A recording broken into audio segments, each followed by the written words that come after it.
Okay, I can hear loyal insiders chiming in, what if I wall drug my prospects? Yes, loyal listeners, a marketing barrage like our friends at Wall Drug use will have more effect than no barrage.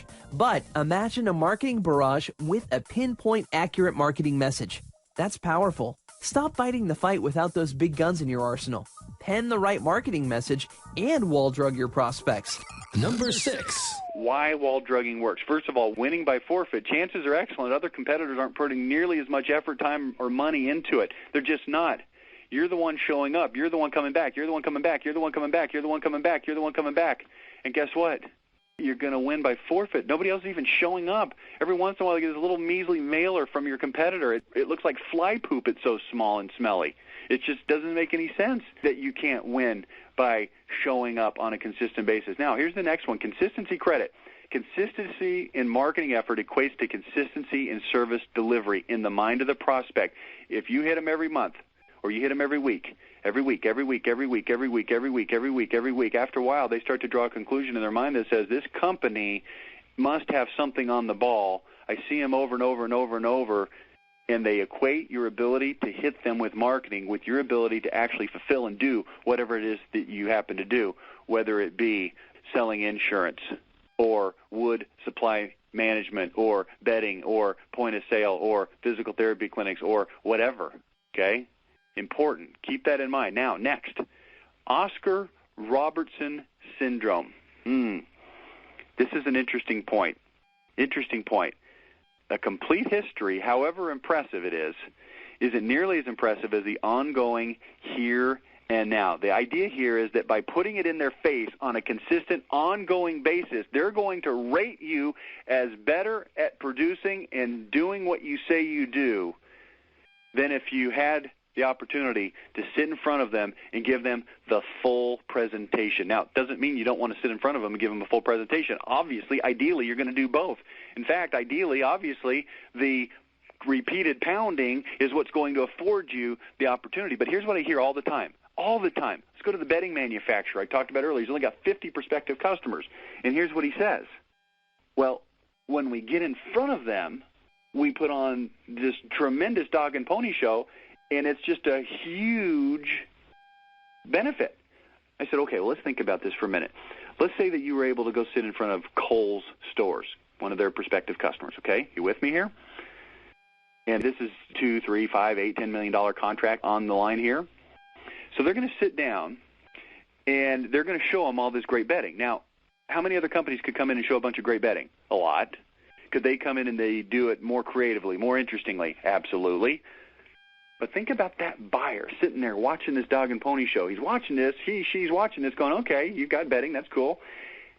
Now, here's an interesting question. What is it about this particular company that makes them better than their competitors? Well, if you look at the vendor selection hot buttons, there's a whole list of things, and it has mostly to do with innovation.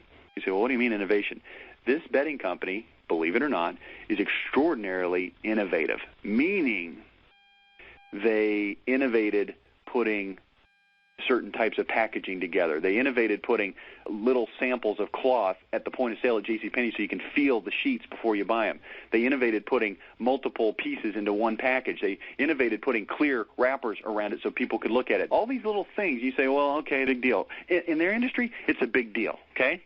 Now, if you had the ability to sit down with that buyer and explain to them how innovative you were, and show them how innovative you were, and talk to them about how innovative you were, well, you know what? After about the second and a half story about how innovative you are, it all starts to sound like blah, blah, blah, and you don't really get the full credit that you deserve.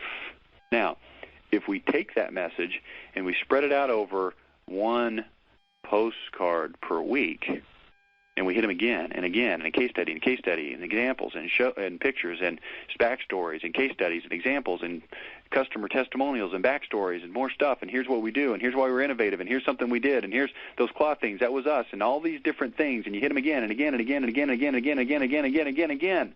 Here's what happens. It's in their face so much that it starts to feel larger than life. Now, Oscar Robertson, who's he? He's a basketball player. He's a rookie in 1961. 61. That's a long time ago. It's like 50 years ago almost. Well, here's an interesting thing. He is known in NBA history as being the only player who ever averaged a triple-double, double figures in points, rebounds, and assists for an entire season. He's very well known in the NBA annals for having done that. But if you go ask the under 20 or under 30 crowd who Oscar Robertson is, they're not going to know. If you go to the over 30 crowd, 30 to 50 crowd, they're going to have heard of him, but not really know much more than he was the triple-double guy. Now, if you go to the 50-plus crowd, they might know exactly who he is because they might have heard of him or seen him in his heyday. But here's the point. Let me tell you something about Oscar Robertson. Not only did he average a triple-double for an entire season, he actually averaged a triple-double for his entire first 5 seasons combined. Here's what that means.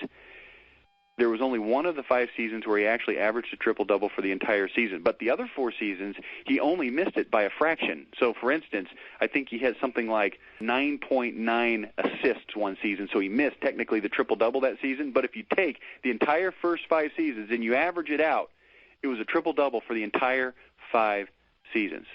Now, let me tell you what that is. That's freaking impressive. And some people say, well, it's just a product of his era, and there was fewer teams, and there was less competition. Yeah, so where was the other 300 guys that were lining up doing it back then? There weren't any. It was impressive, okay? Now, compare that to LeBron James.